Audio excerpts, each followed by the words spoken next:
And so right now what we're going to do is start lesson 14, which is completely unrelated to all the stuff that we've done. This is like a brand new section of our course. Briefly, we'll talk about the Pythagorean Theorem, and mostly we're going to talk about laws of exponents.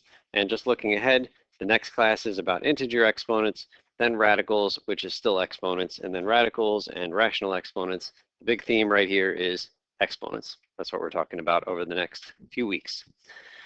Okay, so here we go with our summary. In this lesson, we solve word problems using the Pythagorean theorem, and we begin our exploration of exponents by using certain rules to simplify expressions containing exponents. So let's give this a shot. So here's a right triangle, Pythagorean theorem, everybody knows and loves, right? A squared plus b squared equals c squared. But the Pythagorean theorem isn't just that equation, it's a whole statement. It says if you have a right triangle and the hypotenuse, that's this long guy here, is c, and the other two legs are a and b, then a squared plus b squared equals c squared, okay? But it's not just like an equation that's always true. It's true if you're in a right triangle, and you got to make sure that the longest side is by itself in that equation. So let's see if we can tackle this word problem here, which will use that theorem. Okay, you are shopping for a home entertainment center, so just a place to store your TV and electronics, and you find one at a good price. The space for the TV measures 17 inches by 21 inches. So it's a rectangle. And you're wondering if your 27-inch TV will fit in that space, will it? And let's give this a shot. Okay, so draw yourself a rectangle. It says it's 17 by 21. That's the space where hopefully the TV will fit. And the TV is 27 inches. Now, TVs are rectangles, but how come we only have one dimension given to us for that TV? It's the diagonal. When you get a TV advertised, they advertise the diagonal. So they're telling you that the diagonal of this TV is 27 inches. So I'm going to draw this diagonal right here. That's our space. And the question is, will 27 inches fit into that space? Just from a marketing standpoint, why did they advertise TVs by the diagonal and not the length and width? It's longer than both. That's why. If you have a tape measure and you go stand next to a TV, what is the absolute longest dimension you can measure for that TV screen? It's the diagonal. It's the hypotenuse. So of course the marketers are going to give you the biggest number possible. Any other thing you measure on that TV is going to be less than 27 inches. You measure length or width, they're definitely less than 27. So it is just marketing when someone says I have a 27-inch TV or 55-inch TV, that is the diagonal. Okay, so let's see if we can figure out what the length of that purple side is. What's a good letter for this purple side, A or B or C? Have to use C. If you're doing Pythagorean theorem, the thing opposite the right angle has to be by itself, and we'll call it C. Okay, so let's use our Pythagorean equation. 17 squared plus 21 squared equals C squared.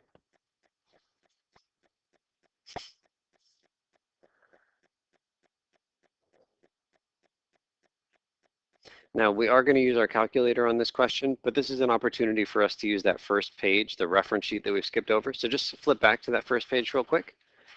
See if you can find 17 squared in that table on the first page. So the first column are just the numbers 1 through, does it go to 30 or something? 1 to 30. And then the second column are the perfect squares. So how much is 17 squared from that second column? 289 plus same second column, find 21 squared. 441, right? Everybody see where we're getting these numbers? Yep. This is partially how we're going to use that table coming up. And that's still equal to C squared. Okay, so we can just add these. I get 730. Okay, so now we need our calculator. Yeah, right, we'll talk about square roots coming up soon enough. But you already know it's square root, right?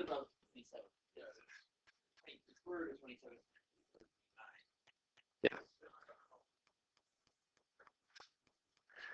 So 27.02 roughly? Yeah. Okay. All right, so C turns out to be roughly 27.02.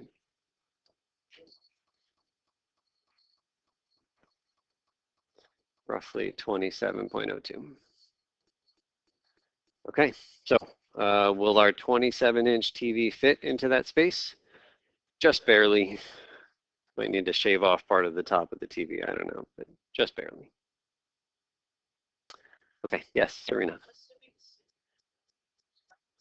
Yeah, this is one of those calculator active problems, so you will definitely use calculators on some of the questions like that. Yeah. Okay. All right, so now shifting gears, that's all we have to say about the Pythagorean theorem. We're going to talk about properties of exponents. So first, basic definition stuff that we already know. 7 squared means 7 times 7, right? And that's just 49. 5 to the 4th means 5 times 5 times 5 times 5. 4 copies of the number 5. And that turns out to be 625. 2 to the 8th means 2 times 2 times 2 times 2 times 2 times 2 times 2 times 2. 8 copies, right? Okay, so that's the definition of exponent. When I first learned about exponents, I think it was 6th grade, might have been 7th. I didn't get it. I was pretty good at math, but I didn't get it. I put 16 for this guy, 20 for this guy, 14. What did I think exponents really meant? Multiply. And I was wondering why the teacher kept putting these little things up. I would just put it right next to the number. We know we're supposed to multiply. It's the first math test I think I ever failed. It was bad news. Okay, so that's about exponents. Just some vocabulary. The base, I'll highlight here. The base is that number at the bottom there. X in that case, 2, 5, and 7. That's called the base. And then n is the exponent. So the exponent is 8 and 4 and 2 n in general. Okay, base and exponent, just 2 words we'll be using. All right, so down below we've got these 5 things called the laws of exponent, and these are exponents, and these are some of the fundamental rules that we'll use to work with exponents. And we're going to make sure that we understand why each one of these properties holds true. So the fact of the matter is, I've taught 096 a bunch of times here at GCC, and this material that we're starting here and what's coming over the next couple of weeks is, for many students, the hardest material of the whole section. Stuff after this becomes easier for a lot of folks because exponents are just really difficult. And so I think it's super important for us to not just like try to memorize a collection of properties, like right here, these are the rules that we're about to go over and that you're going to have to use. But there's more rules coming, you know, that kind of look like these, and there's a lot of opportunity to use the wrong rule or use the rules in the wrong order. I think it's really important right now when we're just starting off to make sure we understand each of these rules, that we're not just blindly applying, oh, if it looks like this, we use rule number 4. I want to really make sure that we understand what's going on here. Okay, let's take a look. Suppose we have 3 to the 5th times 3 to the 2nd. I'm not looking for like a number. You could just type it on the calculator, but that's not the point of this example. I want to know, is there anything I can do to simplify this thing because those 3's are the same? The answer is yeah. Let's take a look. 3 to the 5th really means 5 3's all multiplied together, yes? And 3 to the 2nd really means 3 times 3, yes? And if we got rid of these parentheses, which is okay because it's just all multiplication, and then you regroup, how many 3's do you have? 7 of them, right? And so 3 to the 7th is our final answer, and lo and behold, the shortcut is just, 3 to the 5 times 3 to the 2nd, just add the powers, right? You keep that base, keep the 3, and add those exponents together. Is that fair? Okay, and so over here, this is written more generally. X to the m times x to the n. The fact that those x's are the same means that we get to do this property where we keep the x, and then we just add the powers. Okay? There's something similar going on for division. Let's take a look at this next example here. 3 to the 5th over 3 squared. Upstairs, 5 copies of the 3. Downstairs, 2 copies of the 3. Go ahead and take your pen and cancel. One of those, right? How many 3's do we still have? 3. Was there a way to know that there were going to be 3 copies of this number left over without writing it all out? That's it, right? 5 minus 2 is exactly why the answer is 3. That's it. It's subtraction, isn't it? Because 2 of these guys are going to cancel, top and bottom. Okay, same idea, but let's take a look. What if there's more 3's on the bottom? Here, there were more 3's on the top. But what if there are more 3's on the bottom? So you write it out. We're going to cancel again. How many 3's cancel? 2 of them. So how many 3s are left over? Still 3 of them, but where are they? They're on the bottom, and you cannot move them out of the bottom. So in order to keep them on the bottom, what number have I brought out of nowhere and put on top? There's a 1, and isn't there an invisible 1 upstairs and downstairs too if you want it? So it's really important to keep them where they are. In this case, there are more 3s on the bottom. They stay on the bottom, an invisible 1 comes up. If there are more 3s on top, the final answer is on top. In fact, I didn't put it, but this is really over what?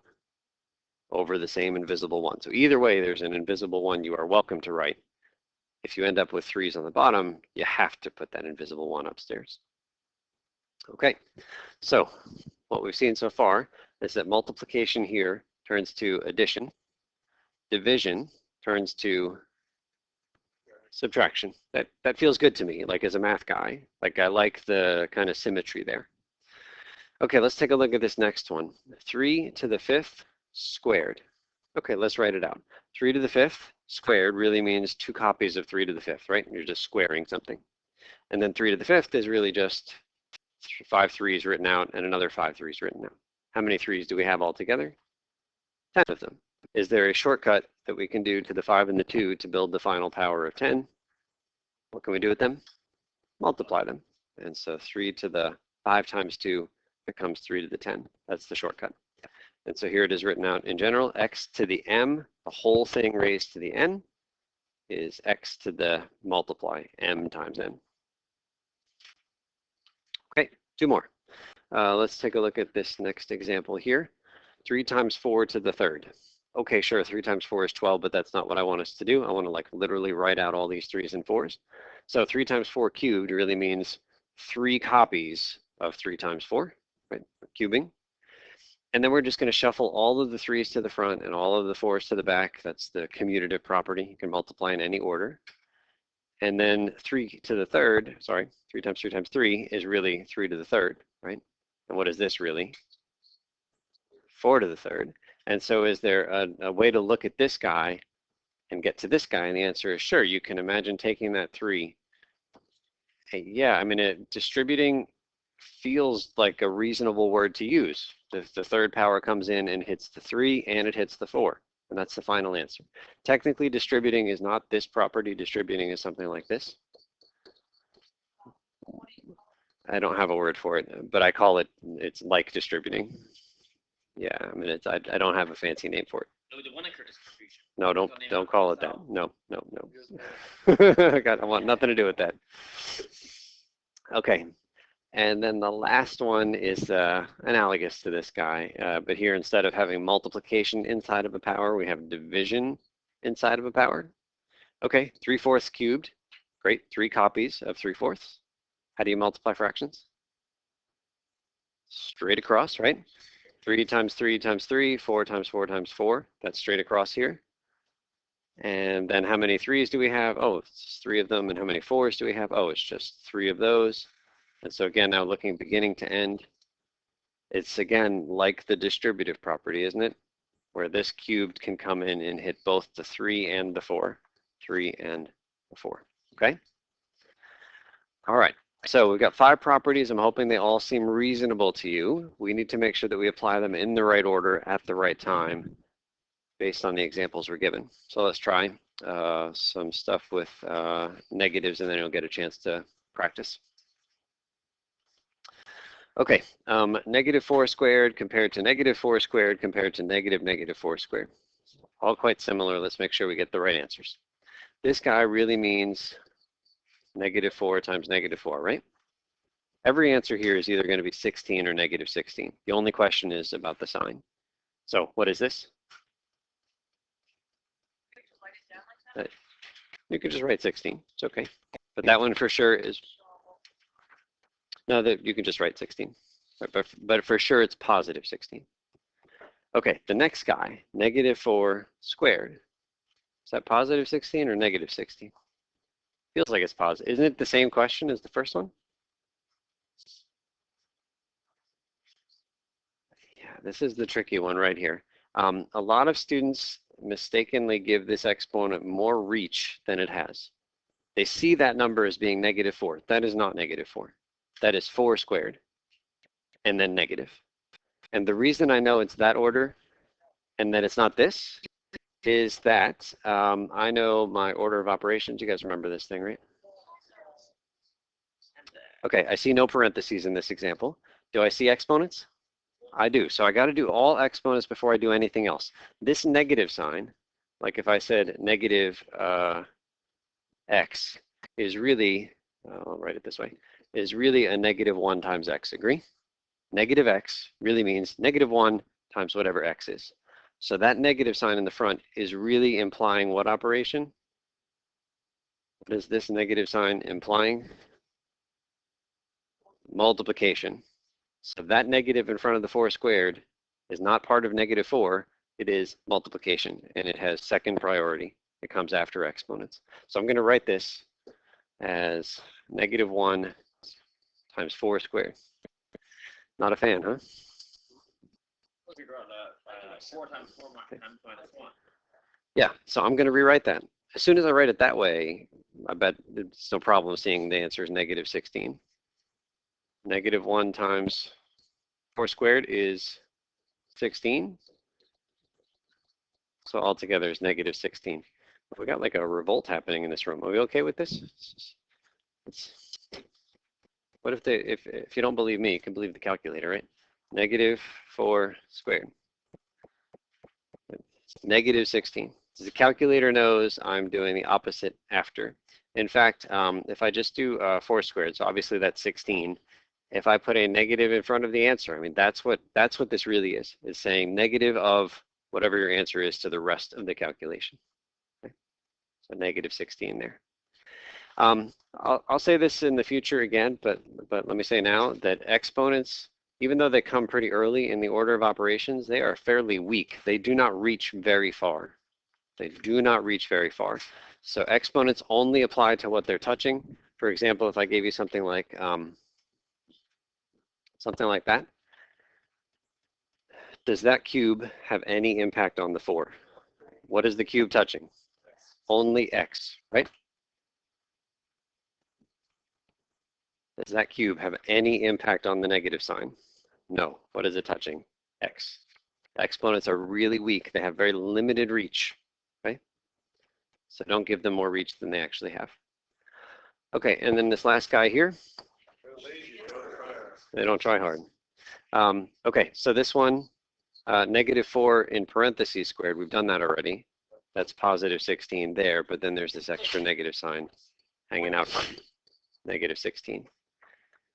Really, really easy to go wrong on this one and say, oh, I know that 2 negatives make a positive. But that's... Well, an easy way to, I think an easy way to solve this one is based on the first problem, like where you solve by doing -4 times -4, and then you both add times -1. Mm-hmm. Yeah, just copying the first problem. Yeah. Okay, one more property of exponents for today. Here is a definition. Any number to the 0 is 1. Any number to the 0 is 1. Just a definition. We will see next class why that's true, but just take my word for it for right now. But 4 to the 0, anything to the 0 is 1. How much is 4 to the 0? 1. Great. How about this crazy stuff in parentheses to the 0? 1. Easiest question on the test, right? Anything to the 0 is 1, no matter how complicated the stuff in the parentheses is. How about this next one? 1. Fantastic. Anything to the 0, right? It's so easy. How about this one? Bobby says -3. What happened? I thought everything was 1. How much? The exponent is very weak. It does not reach that -3 in the front. So how much is circled there? How much is circled? What is r to the 0? R to the 0 is 1, but there's a -3 hanging out waiting for you to finish that r to the 0 part. So -3 is the answer here. We will talk about negative exponents next time. Yeah. All right. It's like it doesn't say half or something. We'll talk about it. Yeah. Okay. So activity starts on the next page. We got 14 minutes, 13 minutes. I think you can make some good progress there. Take your time, write out the calculations before you just apply one of our new properties.